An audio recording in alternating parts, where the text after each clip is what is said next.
신약성경 330페이지에 있는 데살로니가전서 2장 13절부터 16절 말씀을 교도하도록 하겠습니다. 13절 먼저 읽어드리죠. 이러므로 우리가 하나님께 끊임없이 감사함은 너희가 우리에게 들은 바 하나님의 말씀을 받을 때에 사람의 말로 받지 아니하고 하나님의 말씀으로 받음이니 진실로 그러하도다. 이 말씀이 또한 너희 믿는 자 가운데에서 역사하느니라.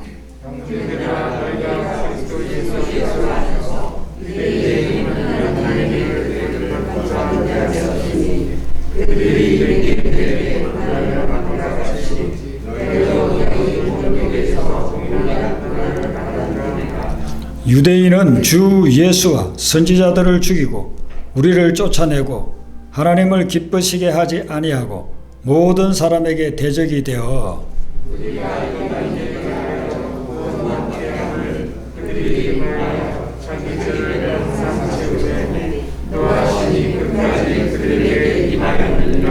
아멘. 여러분들이 성경을 쭉 읽어 나가면 성경 속에 감사하라는 말씀들이 자주 나옵니다. 특별히 시편을 보면 여호와께 감사하라, 여호와께 감사하라, 여호와께 감사하라 굉장히 자주 많이 나오고 있습니다. 특별히 시편 136편 같은 경우에는 여호와께 감사하라는 말씀으로서 매절마다 나오는 그런 말씀들이 있습니다. 그리고 바울의 서신을 읽어보면 사도 바울은 종종 아주 자주 이렇게 감사라는 말씀, 또 감사에 대한 말씀들을 이야기를 하고 있습니다.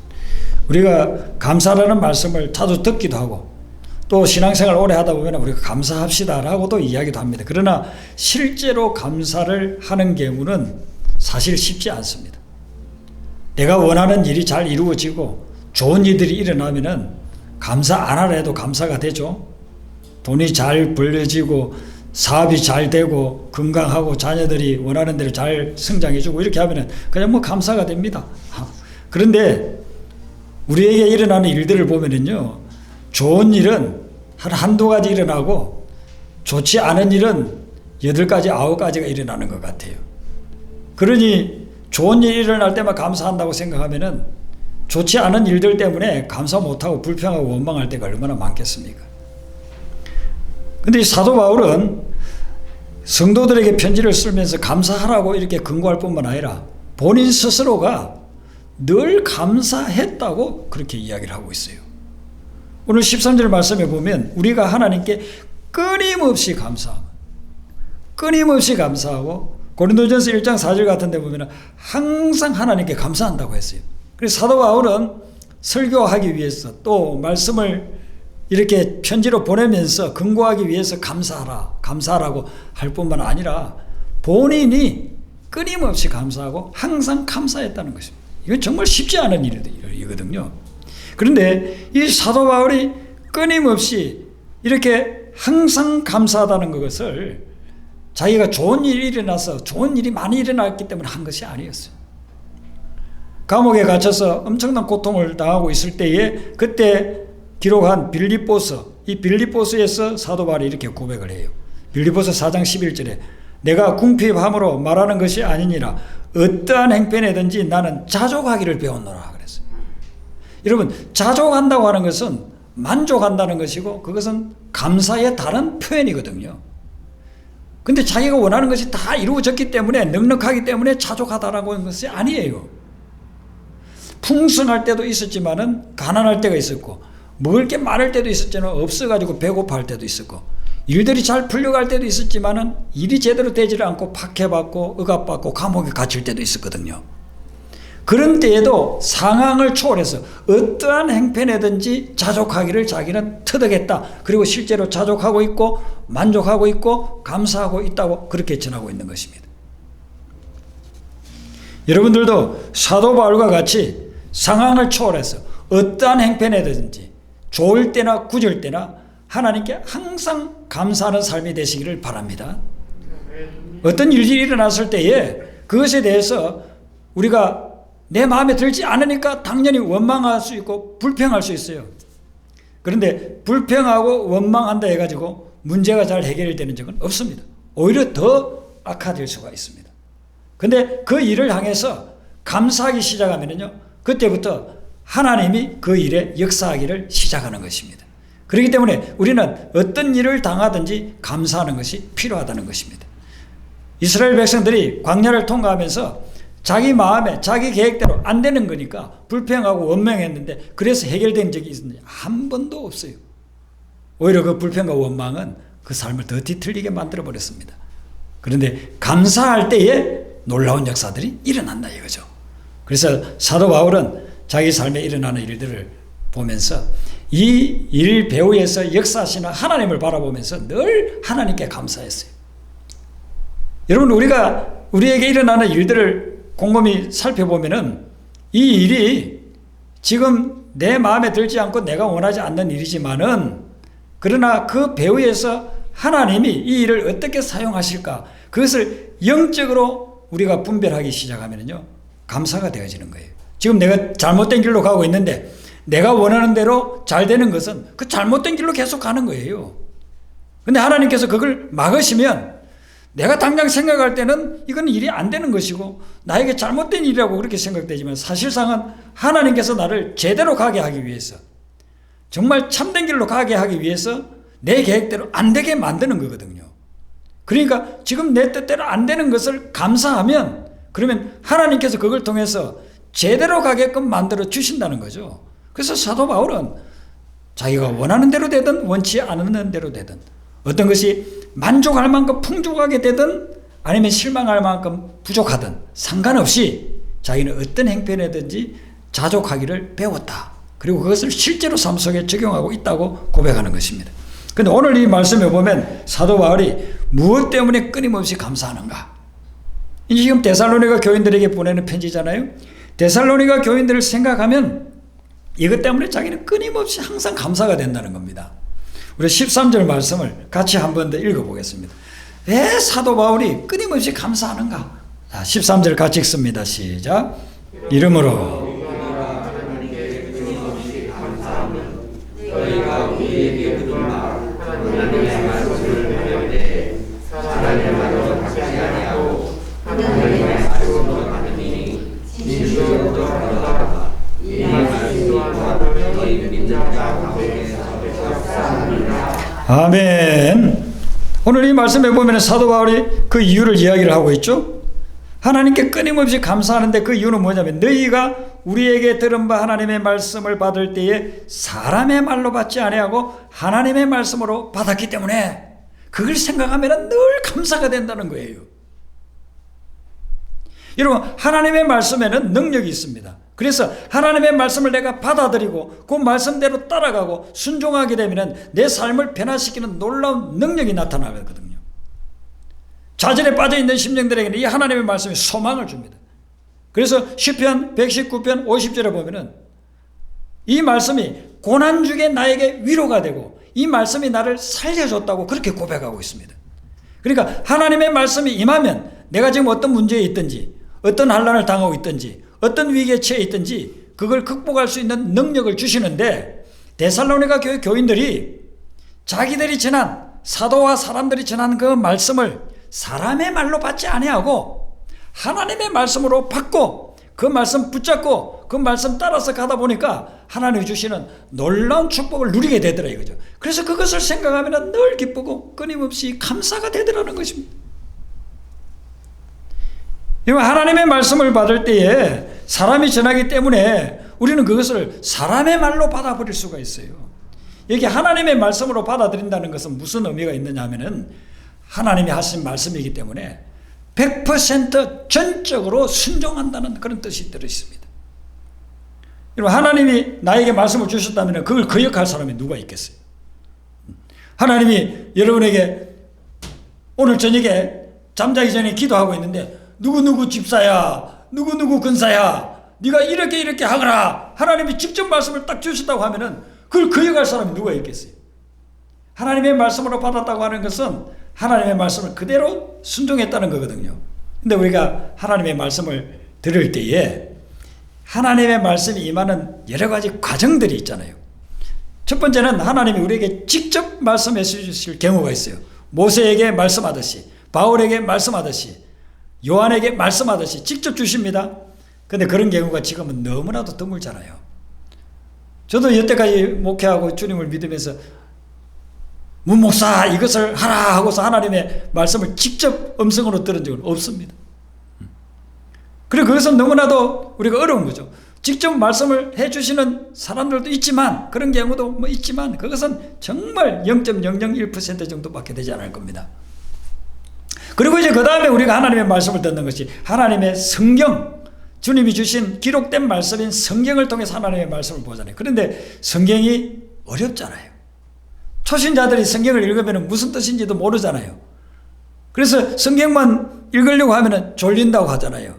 그래서 성경을 읽어도 그동안 몇 번 교회에서 읽으라고 하니까 통로 간다고 해도 이해가 잘 되지 않는단 말이죠. 그래서 하나님의 말씀인지 무엇인지를 그걸 분간을 못하고 우리가 성경을 읽고 있을 경우가 많아요.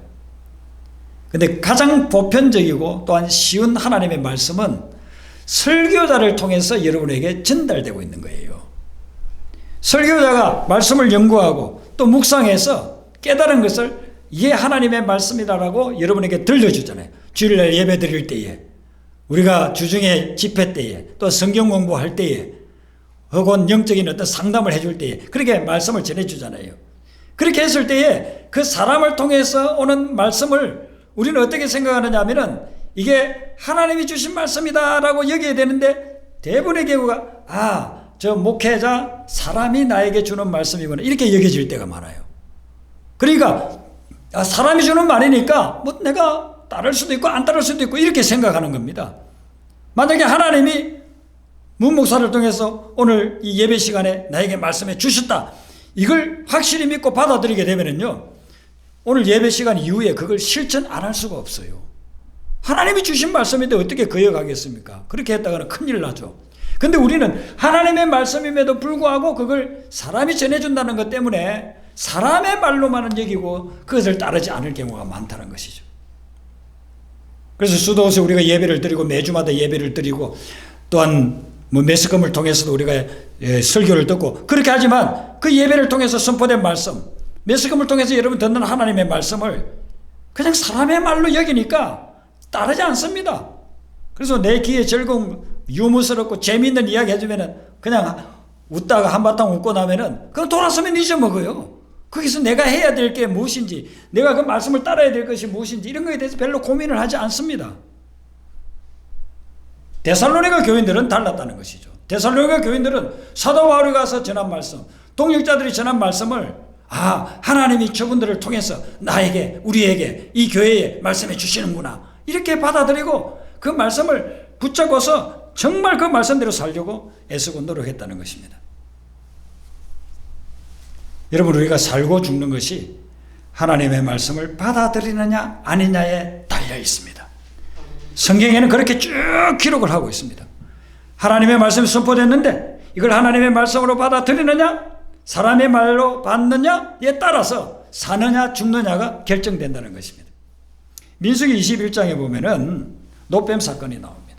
신앙생활을 웬만큼 한 분들은 다 알고 계시는 그런 이야기죠. 이 민수기 21장에 나오는 사건은 이스라엘 백성들이 광야를 지나다가 너무 광야 길이 험하잖아요. 먹을 것도 없고 뭐 마실 것도 없고 낮에는 너무 뜨겁고 밤에는 너무 춥고 사람이 살 수 있는 그런 환경이 아니에요. 그러니까 그런 환경 속에서 이스라엘 백성들은 수시로 원망을 합니다. 눈에 보이는 모세를 원망하고 눈에 보이지 않는 하나님을 원망하고 그렇게 원망합니다. 하나님이 하루 이틀도 아니고 몇 년을 눈만 뜨면 원망하는 이 이스라엘 백성들, 그들을 내버려 둘 수가 없었어요. 그래서 불뱀을 보내서 원망하는 자들을 다 물게 만듭니다. 불뱀에 물려서니까 큰 독사에게 물려서니 사람이 살아남을 수가 있습니까? 몇 분 동안 그냥 고통을 당하다가 막 죽어서 쓰러져 가는 겁니다. 그러니까 이스라엘 백성들이 막 살려달라고, 모세야 하나님께 기도해서 우리에게 좀 살려달라고. 모세가 하나님께 기도하니까 하나님이 뭐라고 이야기하느냐면, 모세야 넌 장대를 아주 높이 달아라. 그리고 그 꼭대기에다가 불뱀 모양을 한 노스로 청동으로 만든 뱀을 달아놓아라. 그리고 그걸 보라고 하라. 보는 사람은 살 거다. 아무리 불뱀에 물렸더라도 죽어가기 일보 직전이라 한다 할지라도 그걸 보는 순간 그 사람은 살아날 거다. 그러나 보지 않으면 죽을 거다라고 했습니다. 여러분, 보는 것은 아주 단순하잖아요. 쉽잖아요. 고개만 들면 보이잖아요. 지금 불뱀에 물려가지고 죽어가도 고개만 들면 그냥 볼 수 있는 거잖아요. 그런데 이스라엘 백성 중에서 그 말씀에 순종해서 보는 사람도 있었고, 무슨 저걸 본다고 내가 지금 불뱀에 물렸는데 죽으랴, 살랴, 내가 저걸 본다고 어떻게 불뱀에 물려서 죽어가다 어떻게 살 수 있어. 그러니까 보지 않는 사람도 있었다는 것이죠. 놀라운 것은 그걸 보는 사람마다 다 살아났고 보지 않는 사람은 죽어갔다는 것이죠. 하나님의 말씀을 하나님의 말씀으로 받아들이느냐 받아들이지 않느냐가 삶과 죽음을 판결하고 있다는 것입니다. 여러분, 오늘도 마찬가지입니다. 오늘 수많은 사람들이 이 세상에 살고 있고 또 수많은 사람들이 교회 와서 예배를 드리고 신앙생활을 하고 있습니다. 그런데 어떤 사람은 신앙생활을 하면서도 자꾸 살아나는 그런 신앙생활을 하는가 하면 어떤 사람은 죽어가고 있어요. 그 핵심적인 원인은 어디에 있는지 아세요? 하나님의 말씀이 선포되었을 때, 하나님의 말씀이 들려왔을 때에, 하나님의 말씀을 접했을 때에 그걸 하나님의 말씀으로 받아들이느냐 아느냐에 따라서 그 결과가 달라진다는 거예요. 하나님의 말씀을 안 받아들이니까 우리의 영혼이 죽어가는 거예요. 우리의 삶의 어떤 문제가 해결이 안 되는 거예요. 위기를 극복할 수 있는 능력이 없는 거예요. 여러분, 내 지혜나 내 능력으로서는 내 삶에 닥쳐오는 문제, 위기를 절대로 극복할 수가 없습니다. 하나님의 말씀이 임해야만, 하나님이 하늘에서 주시는 신령한 지혜를 받아야만 지금 위기를 극복할 수 있고 문제를 해결해 나갈 수가 있는 것입니다. 코로나 바이러스로 인해서 개인뿐만 아니라 가정과 사회와 민족과 전 세계가 지금 위기에 봉착해 있지 않습니까? 이런 위기 때에 우리가 하나님의 음성을 들어야 되는 거예요. 하나님의 말씀을 받아야 되는 것입니다. 그래야만 이걸 극복해 나갈 수 있는 길이 열리는 것입니다. 오늘 이 말씀에 보면 15절과 16절에 유대인이라는 사람들이 나와요. 이 유대인들은 모세의 율법을 가진 백성이고, 그리고 이 사람들은 하나님의 선택된 백성이라 해서 그들은 아주 영적인 자부심을 가지고 있는 사람들이었습니다. 그런데 이들에게 문제는 뭐냐면 하나님의 말씀을 사람의 말로만 받아들였다는 데요. 그게 문제였습니다.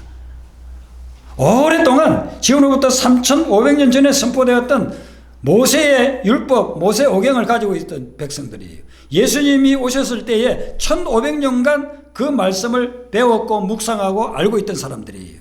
그런데 예수님이 오셔가지고 그보다 또 더 신령한 하나님의 말씀을 증거해 주었을 때는 예수님의 말씀을 하나님의 말씀으로 받아들이지 않고 사람의 말로 받아들였다는 것입니다. 그리고서는 그 말씀을 전하는 예수님을 어떻게 했어요? 죽여버렸다는 것입니다. 예수님 오시기 전에 하나님이 많은 선지자들을 보냈습니다. 엘리야나 엘리사나 호세아나 나단이나 이런 많은 선지자들을 보냈잖아요. 그 선지자들이 하는 주 임무가 뭐냐면 하나님의 말씀을 대언해 주는 거예요. 기도하다가 하나님의 말씀을 듣고, 그리고서는 백성들에게 하나님이 이렇게 말씀하십니다, 이렇게 이 말씀대로 순종하세요 라고 전해주는 사람들이 선지자잖아요. 그런데 이스라엘 백성들이 자기들이 하나님의 선민이라고 그런 자부심을 가지고 있으면서도 이방인들은 짐승맛도 못하다고 하면서 자기들만 대단한 구원받은 존재라고 그렇게 착각은 하고 있었지만은 선지자를 통해서 하나님의 말씀이 선포될 때는요, 그걸 사람의 말로 받아들여 버렸다는 것입니다. 그리고 그 말 듣기 싫다고 선지자들을 죽였다는 거예요. 그게 지금 15절에 나오는 거예요. 유대인은 주 예수와 선지자를 죽이고. 그것만 했습니까? 우리를 쫓아냈다. 여기 우리는 누굽니까? 사도 바울과 사도들을 말합니다. 복음을 전하는 사도들의 그 말씀을 하나님의 말씀으로 받아들이지 아니하고, 그리고서는 그 말씀을 전하는 사람들을 오히려 쫓아내고 감옥에 집어넣고 죽였다. 이것이 유대인들입니다. 그래서 그 결과가 16절 마지막에 보세요. 노하심이 끝까지 그들에게 임하였느니라. 그래서 유대인들은 70년에 AD 70년에 로마의 타이터스 장군이 들어와서 예루살렘을 다 초토화시키고, 그리고 대제사장, 사도계인, 바리새인들, 서기관들 전부 다 죽였습니다. 남아있는 사람들은 10몇만 명을 끌고 가서 노예시장에 다 팔아버렸습니다. 여러분, 하나님의 말씀으로 받아들이지 않고 사람의 말로 받아들인 결과가 유대인들의 종말을 가져왔다 하는 것입니다. 그런데 예수님을 믿은 지 얼마 되지 않고 사도 바울이 복음을 증거해가지고 예수님을 믿게 되고 그리고 교회를 만든 이 데살로니가 교인들이 정말 유대인들보다 더 신기한 거예요. 어떻게 이럴 수 있을까?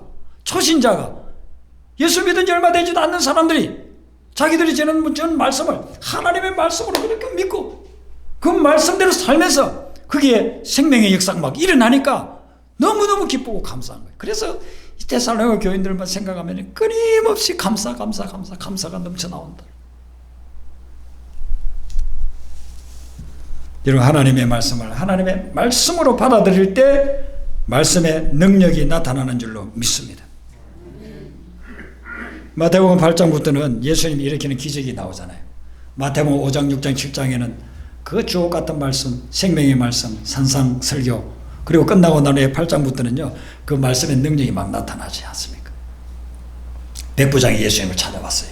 자기 하인이 중풍병에 걸렸다는 거예요. 예수님, 제 하인이 중풍병에 걸렸으니 좀 치유해 주세요. 예수님이 너무 감동이 돼서, 이 백부장은 유대인이 아니거든요. 로마의 이 중대장, 지금으로 치면은 군인이 창교인데 어떻게 이런 믿음이 있을까? 나한테 와서 자기 하인의 병을 고쳐달라고 할까? 너무 감동이 돼요. 그래, 가자. 내가 너희 집으로 가서 그 하인을 치료해 주리라. 그랬더니만은 백부장이 우리 같으면 예수님 오세요 그렇게 할 텐데, 예수님, 저는 예수님이 제 집에 방문하는 걸 감당할 수가 없습니다.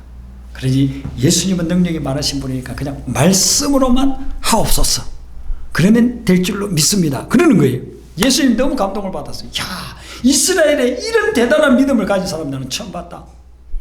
그리고서는 예수님께서 내 믿음대로 될지어다 했더니만 그 순간에 수십 킬로 떨어져 있는 그 집에서 있던 하인이 그냥 즉각적으로 나왔어요. 말씀을 믿었더니만 예수님의 말씀을 하나님의 말씀으로 받아들이고 예수님이 하시는 말씀대로 될 줄로 믿는 그 백부장의 믿음을 보시고 주님께서 놀라운 역사를 일으켰다는 것입니다. 유대인들도 가지지 못하는 1500년 동안 하나님 믿는다고 하면서 믿음의 전통을 가지고 있었던 그 사람들도 하지 못하는 이 믿음을 백부장, 이방인 백부장은 가지고 있었다는 것이죠. 예수님이 선포하는 말씀대로 하나님의 말씀이 그대로 될 거라고 믿었기 때문에 그 말씀의 역사가 그에게 일어났다는 것입니다. 구약에 우리가 요나를 봅니다. 요나는 선지자라고 했습니다. 선지자면 오늘날 보면 목회자입니다. 오늘날 목회자들은 신학교에 몇 년 동안 공부하고 그리고 목회 훈련 받아가지고 목사가 되겠잖아요. 그러면은 요나가 오늘날 보면은 뭐 목회를 한 몇십 년 한 그런 목회자라고 볼 수 있습니다. 근데 하나님의 말씀이 임했어요. 요나야, 니네로 가서 그들의 죄악의 관영에 있으니까 하나님이 니네들이 회개하지 않으면 심판할 거라고 전해라. 그랬으면 하나님의 말씀이 자기에게 개인적으로 전해졌으니까 그걸 하나님의 말씀으로 받아들여야죠. 아멘 하고서 가야 될 텐데 요나는 그 말씀 듣고서는 니네가 아닌 반대 방향 다시스로 배 타고 도망가 버렸어요. 그 요나 때문에 배가 풍랑을 만나서 다 파산하기 일보 직전이니까 그들이 요나를 바다에 던지고 그는 물고기 뱃속에 들어가가지고 거기에서 비로소 회개해요. 그리고서는 하나님 살려만 주시면 뭐든지 하겠습니다. 하나님이 물고기가 요나를 토해내게끔 만들어서 요나가 다시 살아났는데 하나님 말씀 두 번째 또 임하잖아요. 너 니네로 다시 가라. 그리고 내가 첫 번째 주었던 그 말씀대로 선포하라. 이제는 죽지 않기 위해서 가는 거예요. 이게 뭐 자원하는 마음으로 진짜 하나님의 말씀으로 여겨져서가 가는 것이 아니라 이제는 살기 위해서 또 그 역에다가는 진짜 죽을 것 같으니까 그래서 가서 전했어요. 그런데 니느웨 사람들은 하나님을 믿는 사람들이 아닙니다. 유대인들도 아닙니다. 율법도 없는 사람들입니다. 그런데 요나가 와가지고 니네들이 회개했는데 회개하지 않으면 멸망당할 거라고 했을 때에 그 말을 듣는 사람들이 이 완전 싹군 선지자라고 볼 수 있는 요나가 전해주는 말씀인데도 불구하고 그 말씀을 하나님의 말씀으로 받아들였다는 거예요. 그리고서는 그 말씀을 들은 선생들이 전부 다 옷을 찢으면서 죄를 뒤집어 쓰고 통에 잡아가면서 그들이 그동안 지었던 죄를 하나님 앞에 회개했어요. 왕이 그 소문을 듣고 정말 그렇구나. 우리가 그 하나님 여호와께 회개해야 되겠구나. 그래서 모든 백성들에게 너희들은 오늘부터 아무것도 먹지 말고 금식하면서 회개하고 통에 잡아가면서 하나님 앞에 살려달라고 기도해라. 짐승들마저도 아무것도 먹지 못하게 해라. 요나가 전해준 말씀을 하나님의 말씀으로 받아들이고 회개했을 때에 하나님이 심판 내리기를 중단하고 그들에게 살 길을 열어준 거예요. 여러분, 이것은 우리에게 도전해 주는 메시지가 아주 강력합니다. 오랫동안 신앙생활을 했고 말씀을 너무 많이 들었기 때문에 하나님의 말씀을 하나님의 말씀으로 받아들이지 않는 사람들이 얼마나 많은지 몰라요. 요나는 우리의 모습이에요. 우리의 모습. 말씀 많이 들었다니까요. 말씀 많이 배웠다니까요. 신앙생활 한 지도 오래된다니까요. 그런데 하나님의 말씀을 하나님의 말씀으로 받아들이지 않고 사람의 말로만 자꾸만 받아들인다는 거예요. 사람의 말로 받아들인다는 것은 뭐냐면은 내가 그거 지킬 필요 없어. 지킬 필요 없어. 하나님의 말씀이라고 하면 지키지 않을 수가 없는 건데, 요나처럼 하나님의 말씀을 들어도, 하나님의 말씀을 읽어도, 하나님의 말씀을 배워도 그냥 듣고 배울 때만 끝나는 거예요. 돌아서면 잊어먹는 거예요. 여러분들이 설교자가 선포해주는 이 말씀을 하나님의 말씀으로 받아들인다고 한다면요, 예배 시간 이후에 삶이 바뀌게 돼 있어요. 삶이 안 바뀔 수가 없어요. 하나님의 말씀은 내 삶을 변화시키기 위해서 주시는 것이기 때문에 하나님의 말씀을 받아들이면 나는 이전처럼 살 수가 없어요. 예수님을 만났던 사람들의 삶이 바로 그겁니다. 예수님을 정말 제대로 인격적으로 만난 사람들은요, 이전처럼 살 수가 없어요. 예수님 만나기 이전하고 이후하고는요, 이거는 동양과 서양, BC와 AD로 나눠지게 되어 있는 거예요. 하나님께서 우리에게 그렇게 전해주는 말씀을 하나님의 말씀으로 받아들이냐 받아들이지 않느냐가 그렇게 중요하다는 것입니다. 데살로니가 교인들처럼 우리는 하나님의 말씀을 들을 때에 내가 그냥 익숙하니까, 저런 말씀 많이 들어봤으니까가 아니라 하나님의 말씀을 하나님의 말씀으로 믿고 받아들이고 순종하게 되시기를 바랍니다. 그럴 때에 말씀의 역사가 오늘도 나에게는 일어난다는 것입니다. 2000년 전에 예수님 시대에만 일어난 것이 아니고 지금도 나에게는 그 말씀의 능력이 나타나요. 그것을 하나님의 말씀으로 받아들일 때 그런 능력이 나타난다는 것입니다. 그런데 왜 사람들이 신앙생활을 한다고 하면서도 하나님의 말씀을 제대로 안 받아들이느냐? 예수님이요, 서기관들 그런 이야기들을 했습니다. 마태복음 23장 2절 3절에 보면은 서기관들과 바리새인들에 대해서 예수님이 말씀을 하면서, 이 사람들은 율법의 전문가니까 오늘날로 치면 신학교 교수 정도 되는 사람들입니다. 그런데 이들이 말씀은 잘 가르치는데 삶은 너무 엉망진창이에요. 삶은 따라주질 않는 거. 외식, 바리새인 나오는 우리가 외식주의자로 여기지 않습니까? 말씀은 연구를 많이 해가지고 들어보면 그냥 너무 아름다운 말씀이에요. 그런데 삶을 보면은 삶은 말씀하고 완전히 거꾸로 가는 거예요. 경건하고 살아라고 하면서 사람들 안 보는 데 가서는 온갖 죄를 다 짓고 있는 거예요. 영국에서 그 무슨 우리나라로 치면은 뭐 카바레 같은 데서 불이 났어요. 그래서 거기에 가서 앉아있는 손님들이 다 나오니까 경찰들이 전부 다 그 신원 조회를 하는 거 아닙니까? 당신 직업이 뭐냐. 이거 뭐 큰 대행불이 났으니까 누가 살아있는지 죽었는지 이런 거 다 또 확인을 해야 되니까. 세상에 그 카바레에 가서 앉아있는 사람들 중에요, 수십 명이 우리나라로 치면은 목사들이 그 앉아있더랍니다. 목사들이. 주일날은 예배를 집례하고 주일날은 말씀을 전하고 주일날은 천사의 말을 전하면서 주중에 밤에는 그런 데 가가지고 술 마시면서 그렇게 타락된 삶을 살아가고, 그러니 영국교회가 부흥하겠습니까? 그래 영국교회가 텅텅 비어 있는 것이죠. 평신도들도 마찬가지입니다. 교인들도 주일날은 다 거룩하지.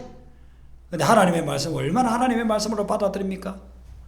돌아서면은 세상 원리대로 살아가는 거예요. 월요일부터 토요일까지는 그냥 세상에 들어가서 세상의 원리대로 또 살아가는 거예요. 바리새인들이 그랬습니다. 그들이 회당에 모여서 말씀 전할 때는요, 정말 천사같이 전했어요. 그런데 그 회당에서 나오면은요, 사람들 보이지 않는 데서는 온갖 죄를 지으면서 그렇게 외식적으로 살아가는 이들을 보면서 예수님이 무슨 말씀을 하시느냐 하면은 마태복음 23장 3절에 이렇게 이야기합니다. 그러므로 무엇이든지 그들이 말하는 바는 행하고 지키되 그들이 하는 행위는 본받지 말라 그랬습니다. 여러분, 우리가 하나님의 말씀이 선포되는데 바리새인처럼 행위가 별로 좋지 않은 사람을 볼 때에는 그 사람이 전하는 말씀이 하나님의 말씀이라도 하나님의 말씀을 받아들이지 않는다 이거죠. 그런데 예수님은 뭐라고 이야기하냐면 그들이 전하는 말씀이 하나님의 말씀이면 그들의 행위를 보지 말고 그 말씀은 받아들이고 믿어라. 그럴 때 그 말씀의 역사가 일어난다는 거예요. 여러분들이 하나님의 말씀을 분별해가지고 저 사람이 전하는 것이 하나님의 말씀이라고 그게 분별이 될 때에는 사람을 따지지 말고 그 말씀을 그대로 받아들이시기를 바랍니다. 그래야만 그 말씀의 능력이 나에게 나타난다는 거예요. 그리고 말씀을 전하는 사람은 자기가 하나님 뜻대로 살지 않으니까 그 사람은 축복을 못 받아요. 그렇지만 말씀 자체를 받아들인 사람은 말씀의 축복을 받게 되는 거예요. 데살로니가 교인들이 초신자들이지만 그런 믿음을 가지고 있었기 때문에 사도 바울은 그들을 생각할 때마다 너무나도 기쁘고 감사가 넘쳐났다. 그렇게 이야기를 하고 있는 것입니다. 여러분, 하나님의 말씀이 우리에게 임할 때는 우리에게 변화를 요구한다고 했습니다. 그런데 우리는 변화되기 싫으니까 하나님의 말씀을 우리가 안 받아들이는 거예요. 창세기에 보면은 소돔과 고모라가 너무나도 타락해서 하나님이 그들을 멸망시키려고 할 때에 천사들을 보내요. 롯과 가족들을 살리려고. 그렇게 했을 때에 천사가 뭐라고 이야기하냐면 너희들이 뒤를 돌아보지 말고 그리고서는 하나님이 지시하는 곳으로 가라고 그러잖아요. 그런데 롯의 아내는 소돔과 고모라를 떠나고 싶지가 않은 거예요. 그게 너무 좋은 거예요. 자기 좋아하는 거 거기 다 있어요. 거기 즐기고 거기서 누리고 거기서 자기 기쁨을 가지고 그렇게 살 수 있는 곳인데 거기서를 떠나라고 하니까 떠나갈 수 없는 거예요. 천사가 그들을 손을 붙잡고 끌고 갔다고 했어요. 성경에 보니까. 그런데도 끌려가면서도 롯의 아내는 자꾸 뒤를 돌아보고 그러다가 결국 소금 기둥이 되어버려 버린 겁니다. 하나님의 말씀이 나에게 임하면요 나에게 변화를 요구하거든요. 근데 그게 싫으니까 말씀을 말씀으로 받아들이지 않는다는 것입니다. 오늘날 우리가 신앙생활을 하면서 롯의 아내같이 소금 기둥, 육적으로 보면은 소금 기둥 아니에요. 그런데 영적으로 보면 소금 기둥이 된 사람들이 얼마나 많은지 몰라요. 수천 명이 앉아서 예배를 드리면요 거기에 살아있는 영혼은 한 1% 정도 되고 나머지는 전부 다 소금 기둥들이 앉아있는 소금 기둥들이 앉아있어요. 왜 소금 기둥이 됩니까? 하나님의 말씀을 하나님의 말씀으로 받아들이지 않기 때문에 소금 기둥이 되는 것입니다. 그리고 여러분들 하나님의 말씀이 선포되면 누가 선포하든 어떤 상황에서 선포되든 그걸 따지지 말고 하나님의 말씀이기 때문에 하나님의 말씀으로 받아들이시기를 바랍니다. 그럴 때에 그 말씀이 여러분들 치유하실 거고 그 말씀이 여러분들 변화시키실 거고 그 말씀이 여러분들 위기를 극복하게 해 주실 것입니다. 이번 한 주간도 여러분에게 임하는 말씀, 하나님의 말씀 그거 붙잡고 승리하는 삶 되시기를 주님의 이름으로 축원합니다.